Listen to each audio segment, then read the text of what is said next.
Attention, cette fiction se passe dans le sombre univers de Warhammer 40 000, et dans la société plus sombre encore des Eldar Noirs, ou Drukhari, de cruels pillards se nourrissant de la souffrance des plus faibles.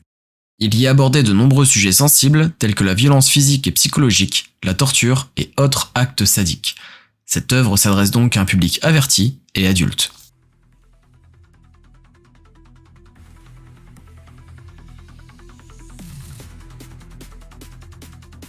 Les chroniques de l'alarme de Ronce.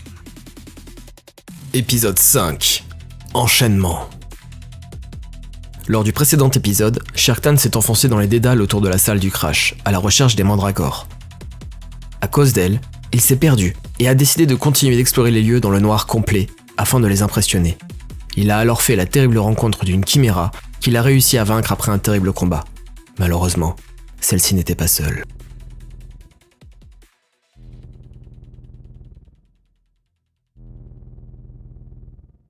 Sherktan était encerclé par 3 bêtes infernales dénommées chiméras, au milieu d'une arène oubliée, perdue dans les fins fonds des ténèbres de Comorragh. Son épaule droite était ruinée, au point qu'il avait un mal fou à lever sa main plus haut que son coude.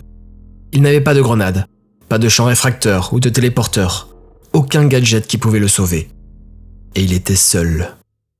Les bêtes s'approchaient lentement de lui, en roulant des épaules comme le font les gros félins.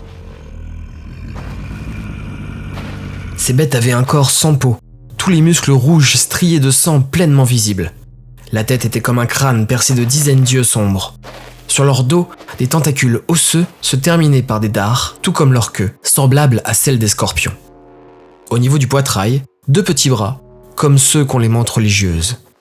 C'étaient littéralement des créatures de cauchemar. Et elles approchaient.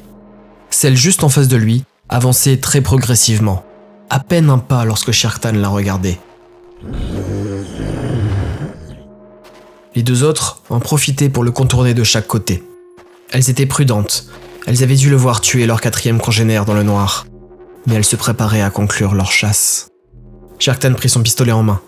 Il n'arrivait pas à le lever bien haut, mais gardait en joue celle en face de lui. De sa main gauche, il se préparait à frapper de son épée, les sens en éveil.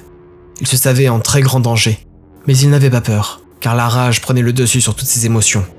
Ainsi allait finir sa cabale ? Allait-il rester Archon moins d'une journée ? C'était vraiment une mort trop conne. Il ne pouvait le croire. Il ne pouvait l'accepter. Il était prêt à tout pour survivre. Il mit sa fierté de côté et hurla « À l'aide !» Les bêtes se figèrent un instant, comme surprises. Puis on aurait dit qu'elles se mirent à sourire. Réalisaient-elles ce qu'était ce cri ? Appeler à l'aide à Comorragh était un appel au suicide. Personne n'irait aider son prochain, encore moins se mettre en danger pour cela. Au mieux, cela attirait juste plus de prédateurs, aimantés par cet appel comme l'étaient les requins par le sang. À vrai dire, Sherktan n'avait tellement jamais crié cela auparavant que cela sonna faux dans sa gorge, comme s'il était ironique. Il se reprit. « Mandragore, souvenez-vous de votre accord. Vous m'avez assuré votre protection en échange de ma production. Je requiers votre protection, maintenant, ou vous pourrez vous asseoir sur ma production. » Il eut le temps de finir car la bête sur sa droite bondit sur lui. Dans un réflexe, il pivota pour frapper de son épée. Mais au moment où celle-ci allait la toucher, elle disparut dans un nuage de fumée rouge puante. 1 seconde plus tard, quelque chose le saisit par la cheville et le tira brutalement. Il s'écrasa par terre, l'épaule droite en premier, et hurla de douleur. Puis il fut tiré et projeté. Après quelques secondes en vol, il heurta brutalement le sol. Le visage dans le sable poussiéreux, il réalisa qu'il n'était pas mort. Il avait perdu son épée dans la chute, mais pas son pistolet. Pourquoi n'était-il pas encore mort ? Elle jouait avec la nourriture, réalisa-t-il. Et ça allait être long. Il tourna sur lui-même.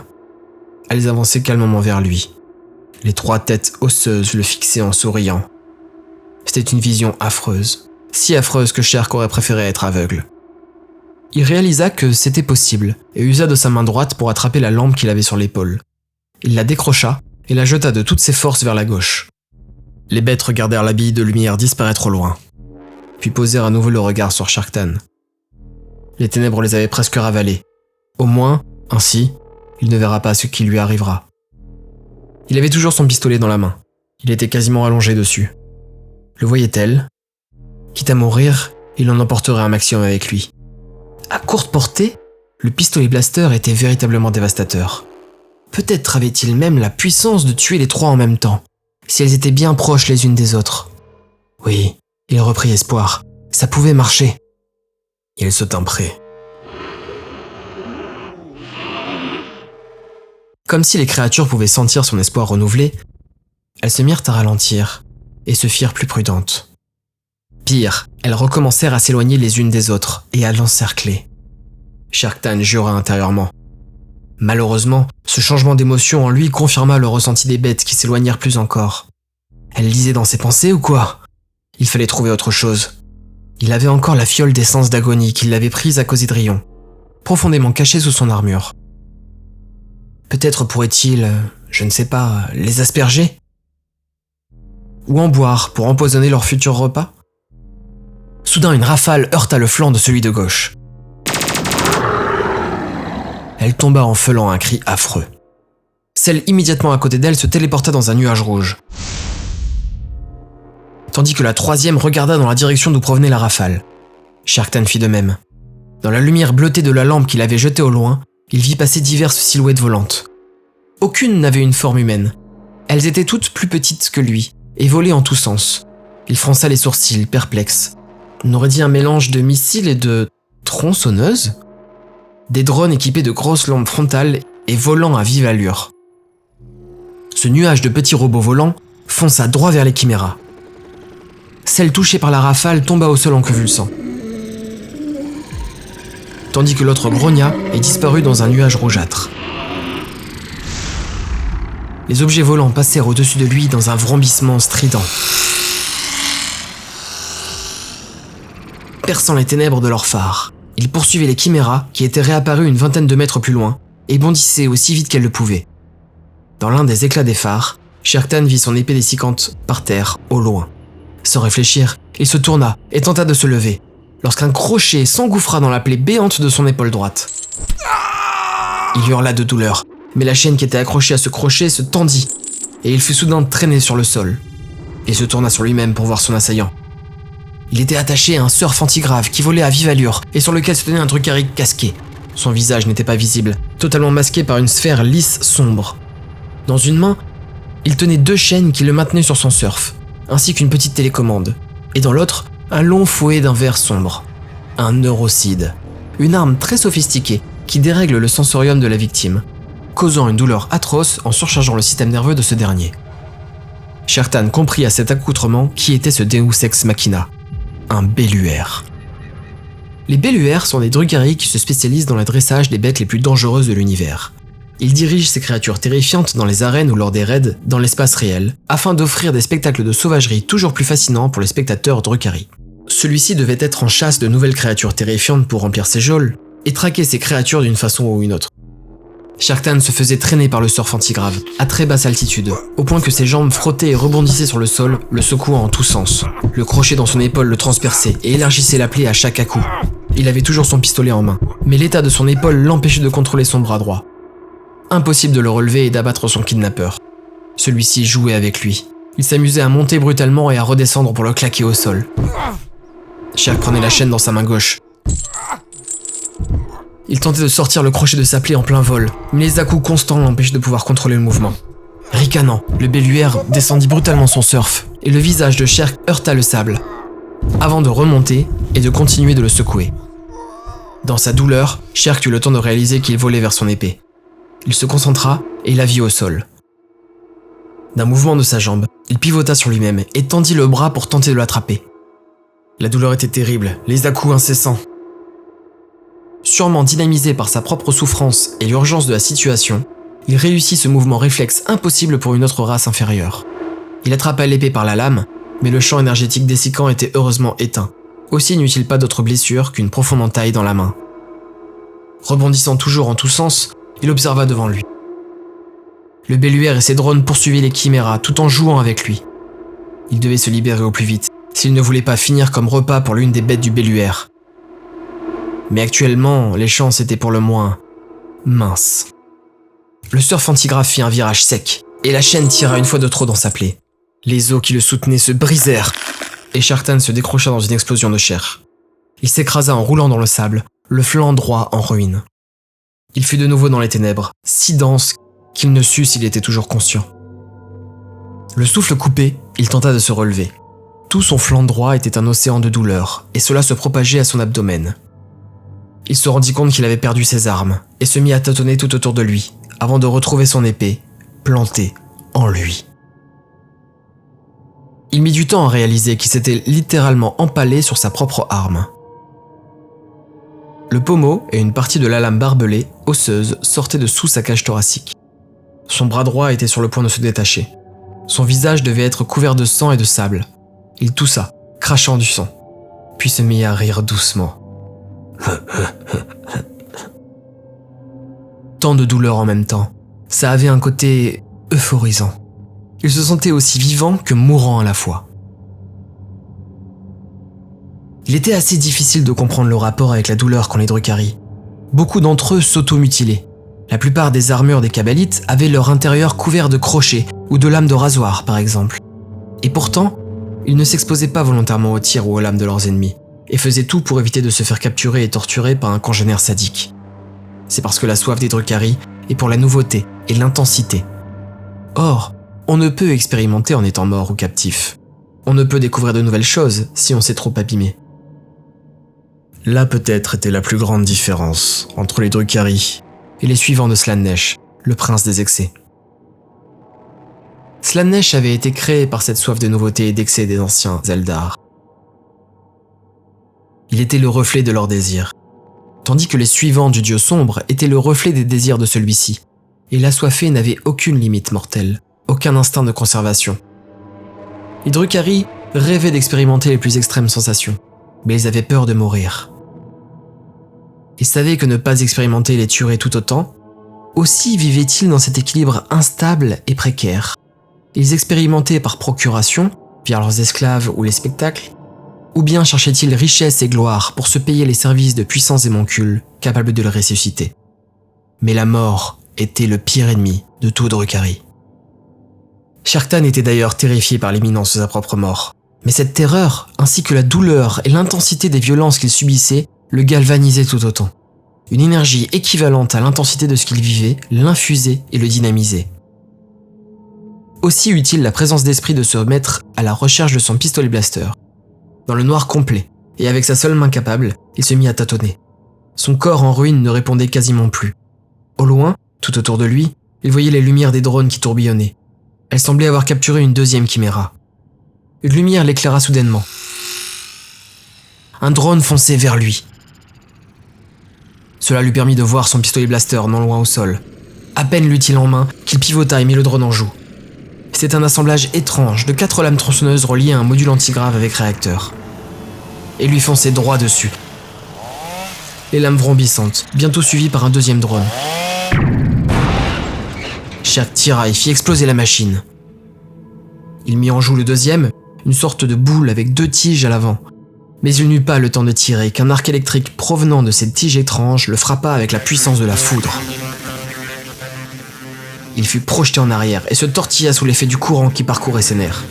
Il eut l'impression que cela dura une éternité. Lorsque cela cessa enfin, il releva lentement la tête, par à coups. Il était encerclé par les petits drones antigraves. Les lames vrombissaient doucement tout autour de lui. La boule électrique avait ses tiges pointées vers lui, prête à tirer. Il n'arrivait déjà quasiment pas à relever la tête, tous ses muscles tressautaient. Le surf antigrave arriva en glissant vers lui. Il devina la silhouette du belluaire qui se tenait dessus. Ses phares l'éblouissaient. Il tenta malgré tout de relever le bras et de l'abattre.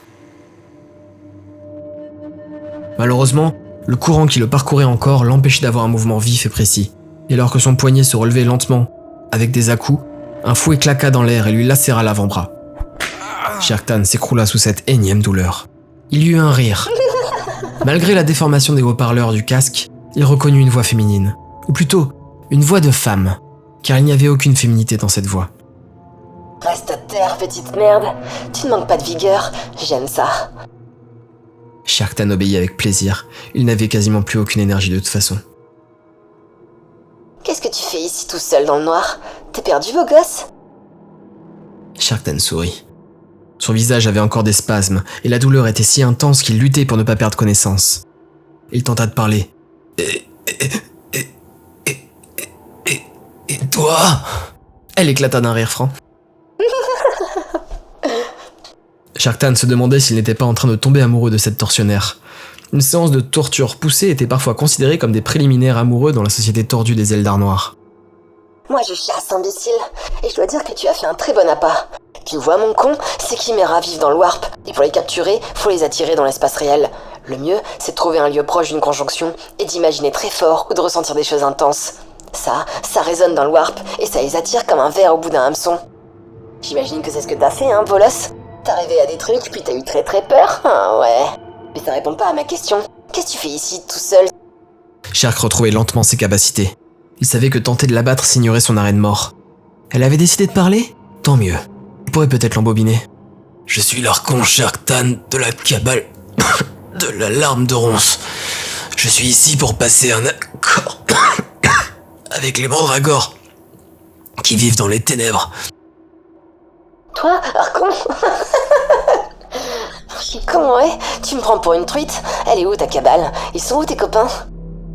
Mon escorte est morte, mais l'accord a été trouvé. Ramène-moi auprès des miens, et je te récompenserai grassement. Ouais, bien sûr. Je vais te mettre un petit pansement à être ramené, et tu me couvriras de pierres précieuses, c'est ça? Ma cabale produit de l'essence d'agonie de première qualité.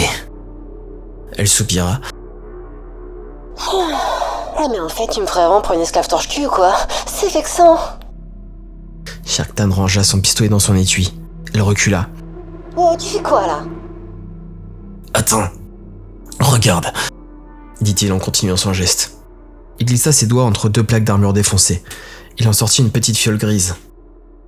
Je ne te mens pas. Regarde, j'en ai même sur moi.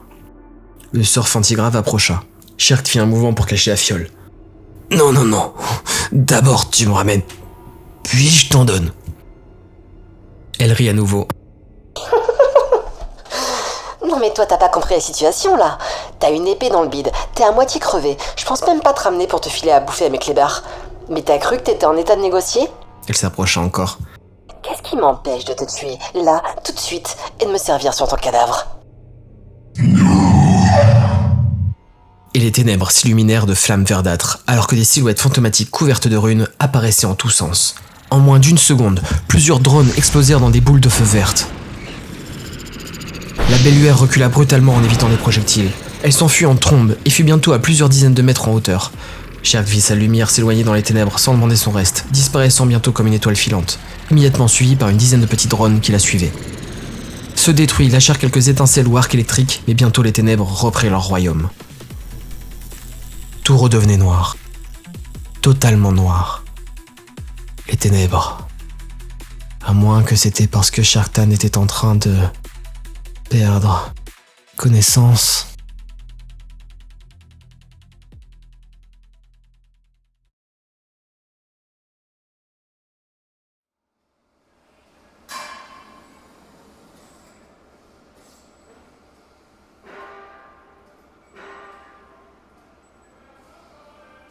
Sharktan entendit des voix de Drukhari qui discutaient entre eux. Il entendait des bruits de caisses qui étaient déplacées, de morceaux de métal jetés au sol, de pas.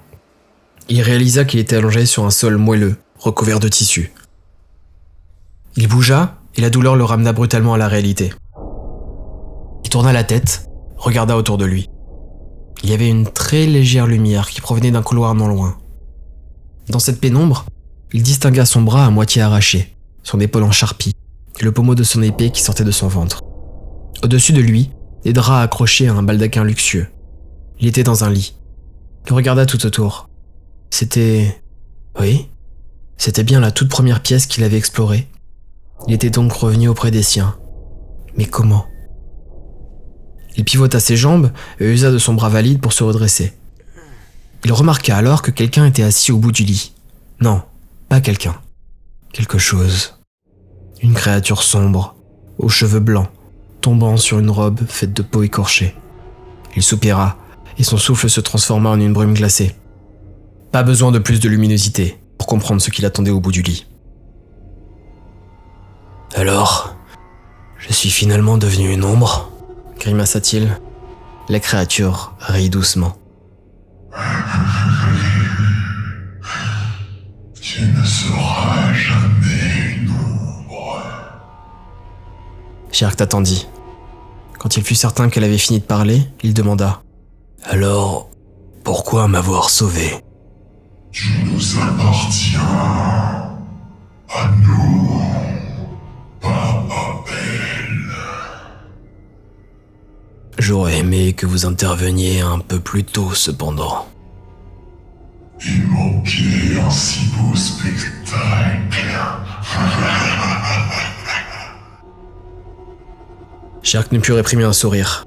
Maintenant qu'il se savait en sécurité, il devait admettre que cela avait été un sacré spectacle en effet. Dois-je comprendre que notre alliance est scellée ? Pas encore. Mais nous t'apporterons des proies. Pour mieux voir. Pour mieux savourer. Sherk sentit son impatience prendre le dessus. Que dois-je faire encore pour que vous m'obéissiez ?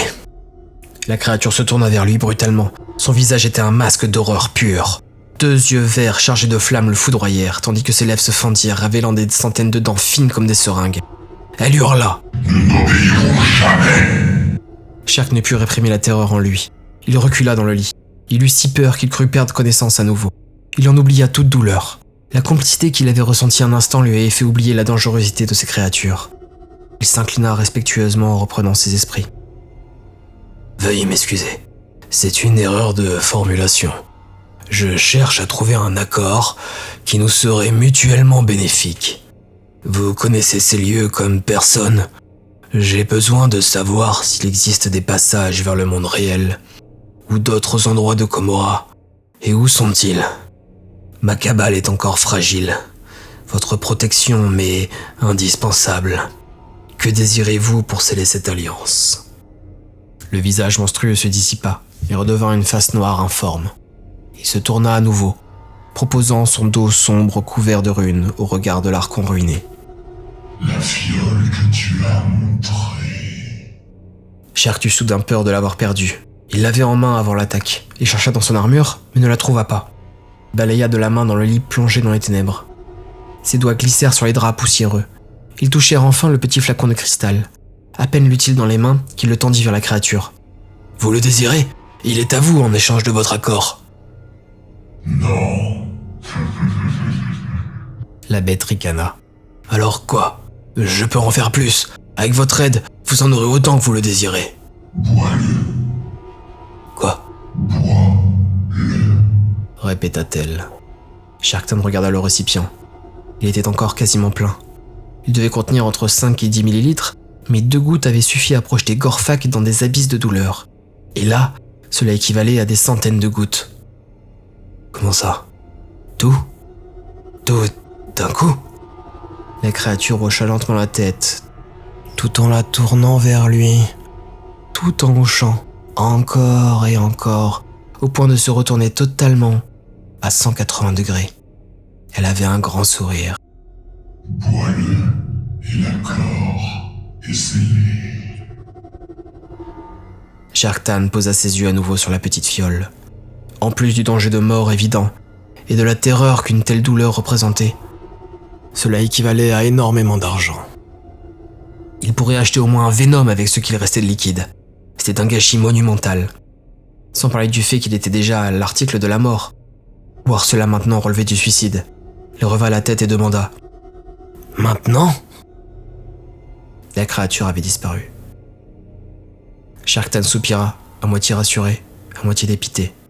Il regardait la petite fiole dans sa main. Tout, d'un coup, même en pleine forme, il n'était pas sûr d'y survivre. Il souffla un rire de son nez.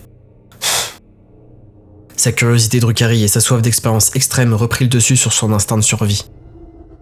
Malgré la peur, malgré le danger, malgré la souffrance, malgré le coût que tout cela représentait.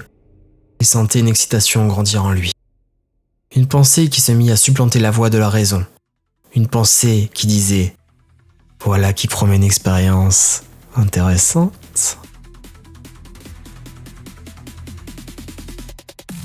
C'était le 5e épisode des Chroniques de l'Alarme de Ronce. Les vacances d'été étant terminées, je me rends compte qu'il m'est difficile de tenir un rythme de 2 épisodes par mois en plus de mon travail. Entre l'écriture, l'enregistrement et le montage, chaque épisode nécessite plus d'une dizaine d'heures de travail. Comme je privilégie la qualité à la quantité, je vais donc un peu ralentir. Heureusement, je vois le nombre d'écoutes et de commentaires augmenter doucement, et cela me motive dans mon projet. Si vous voulez m'encourager, vous savez comment faire. Abonnez-vous, commentez et surtout, parlez-en autour de vous. À bientôt pour de nouvelles aventures.